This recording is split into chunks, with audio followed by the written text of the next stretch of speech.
So by now we are dishearteningly used to having very limited options at the ballot box.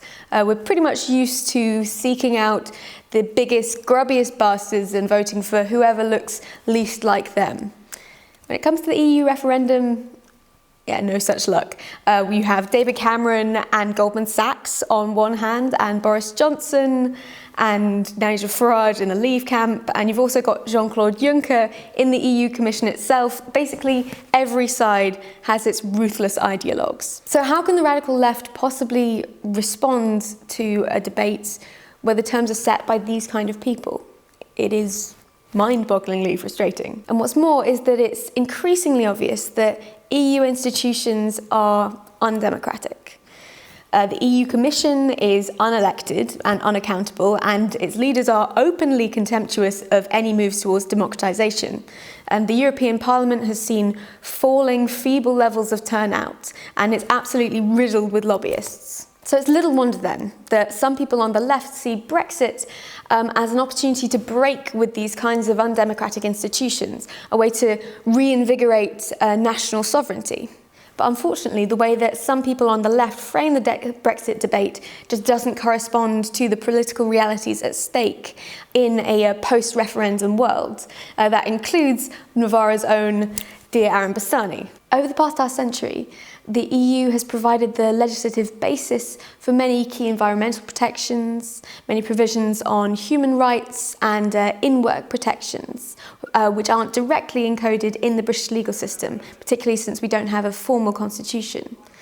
Even where this is not the case, such as with certain human rights provisions, Britain lacks an internal process by which the government can be held to account in cases where it violates these codes. That usually falls to the European Court of Justice. Now, EU institutions themselves have felt free to flout and to violate human rights provisions and environmental protections when politically convenient. This contradiction doesn't diminish the fact that at a national level, these provisions do provide a mainstay of minimal legislative protections that are crucial when it comes to holding governments to account. Brexit would create a black hole when it comes to these regulations, creating a golden opportunity for the most vocal and the most powerful voices in the out camp to wreak absolute havoc, and they know it.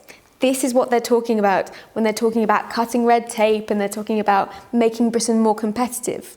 They're not talking about more investment in tech. They're not talking about reinvigorating our floundering manufacturing industries. They're talking about impoverishing working conditions and gutting union action such that the British workforce is so demoralised and so depowered that it looks more attractive to foreign investment. That you can see from the smirks on their infinitely punchable faces that Michael Gove and Boris Johnson have been waiting their whole careers for an opportunity like this. So it's kind of hard to pin your hopes on the possibility of a radical British citizenship unburdened by the anti-democratic EU when these kind of people are hanging around to pick up the pieces. Despite this, many lefties, including Corbyn, even during the worst excesses of the Thatcher era, still criticise the EU, and it's easy to see why. The logic goes that yes, the government is terrible, but at least in theory we can recall them. They are, at least in theory, accountable to us. And when it comes to the Troika, that's the European Commission, the European Central Bank and the IMF, their combined forces make it pretty hard to push through socialist reforms. Just look at Greece. The actions taken by the Troika when socialist reforms were proposed basically held Greece hostage until the government overthrew itself. This is completely true. But the practical lessons that we draw for it are more up for debate. First of all, it's very important to remember that we are not Greece. The reason that the Troika could wield such power over the Greek state, forcing it to abandon socialist policies, is because it had direct control over Greece's currency. It could effectively just turn off the cash flow to Greece. We're not in that situation because our debt is structured differently, it's owed to different people, and fundamentally, it's not in euros. So this does provide a lesson for what the Troika is prepared to do, but it doesn't actually show what they're capable of doing in the event that a socialist agenda is put forward by a possible future UK government. Secondly, it is far from clear that Brexit, again defined according to the very likely political outcomes after the referendum, would actually unshackle UK policymakers from the European Commission and from the European Central Bank when it comes to trade. The Leave camp have made it very clear that either we would remain within the open market or we would negotiate some kind of access to it. This would require industry standardisation across the EU and an independent UK.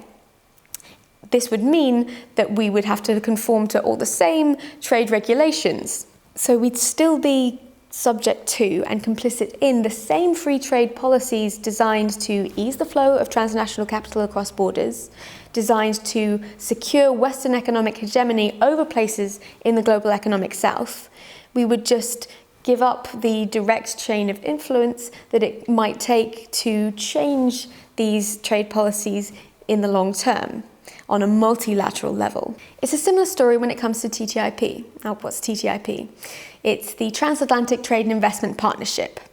It's pretty jargon heavy, but basically it creates an enormous free trade area encompassing two of the world's biggest trading zones, that's the US and the EU. As well as standardizing industry regulations and lowering tariffs, it also pretty much enshrines the legal right of companies to profit without having to worry about the inconveniences of protecting the environment, not poisoning people's water supplies, things like that. And it can sue governments in private courts if their legislation potentially infringes on a company's right to profit. Since it's negotiated between the EU and the US, you might assume that Brexit would mean an end to our involvement in TTIP. And without a doubt, it would disrupt negotiations. Otherwise, Obama wouldn't have flown all the way over here to tell us not to vote for Brexit. But it's not that simple, because the UK government itself has been one of the driving forces behind TTIP. When the French and the German governments have gotten cold feet after a mass public outcry about some of the worst excesses of the treaty, the UK government has continually pushed the legislation through. Also, it's pursuing similar bilateral trade agreements with other countries not encompassed by TTIP. In this context, it's completely ludicrous to think that these kinds of free trade treaties would go away after Brexit, that we could just close the book and, forget about that whole horrible chapter. The lack of participation in a supranational organisation didn't stop Mexico and Canada signing up to pretty similar terms back in 1994 with the establishment of NAFTA. So, in one sense, there doesn't seem to be an enormous amount of difference between the futures presented to us within the EU and within an independent UK crafted by the Tory cabinet. Both are equally capable and willing of turning the state into purely a conduit for corporate interests, and both are backed up by different strains of essentially a similar brand of violent nationalism that sees people die at its borders every day. In response to this problem, the left-wing Brexit logic goes that, yes, initially it will be terrible. Initially it'll be complete neoliberal free-for-all chaos. But these reforms are necessary in the long term to foreground the possibility of future reforms. On the contrary, the gutting of employment protections based in the EU really threatens the left's ability to push meaningful reforms through the parliamentary process. This is because a strong, organised labour force is absolutely necessary in ensuring that the parliamentary process can be at all meaningful in pushing through socialist reforms. This is because, first of all, organised labour is the only thing anchoring the Labour Party to an even vaguely left-wing agenda. You've seen that time and time again throughout the history of the Parliamentary Labour Party, and also because workplace organisation is crucial in enforcing these reforms at a local level once they're actually pushed through. Otherwise, we get a situation like the one we're facing now with the so-called living wage. Employers are trying to recoup profits by rolling back on in-work benefits, changing overtime, those kind of things. And without union organisation in the workplace, they can feel free to do so. But perhaps most crucially, we need to think about the impact of Brexit on the migrant crisis. This much is clear. The EU is a structurally racist institution. It is spending billions of euros securitizing its borders and summarily defunding programs like Mare Nostrum, such that more and more migrants are dying at its borders. And it's also reforming one of its key treaties, that's the Schengen, such that individual states can essentially divest themselves of responsibility for the migrants that do make it through. Its trade policies and its military policies go pretty much the same way. But it is completely delusional to think that leaving the EU will help. What's needed is, among many things, a coordinated resettlement program. What's needed is that countries come together to stop the dismantling of protections provided by the Charter on the Rights of Displaced Persons. This kind of multilateral coordination is not going to be achieved by a retreat into small islandism, particularly when that retreat gives the green light to nationalism and to further violent securitization of borders. It's very true that the European free movement, much vaunted on the soft left, is really only available to wealthy, white EU citizens. But the limitations of it doesn't mean that we should abandon it altogether. It just means that the project of free movement needs to be pushed further. Leaving the EU doesn't necessarily legitimize racist, anti-migrant sentiment, but come on, if you look at the architects of the Leave campaign, at its most powerful voices, at its funders, at those who have the right column inches, those that actually own the right newspapers, it's pretty clear who's going to ideologically clean up in the aftermath of a yes vote in the referendum. It's Boris Johnson, it's Nigel Farage, it's Katie Hopkins, all these kind of reactionary demagogues who are hell-bent on the idea of further locking down Britain's borders and keeping out the riffraff. This is why David Cameron is currently trying to negotiate the repatriation of powers over immigration. It's to placate the people who think that exit from the EU means more control over our borders. And those people are completely right. If David Cameron achieves this kind of deal, it's clear that the EU is even less reliable when it comes to its ability to defend the rights of migrants. But it is revealing that the UK can make demands like this on the EU. It has the kind of leverage that smaller countries such as Portugal and Romania just wouldn't have. This means that there is a certain leeway for the UK to renegotiate its place in the EU and to influence EU policy on a multilateral level.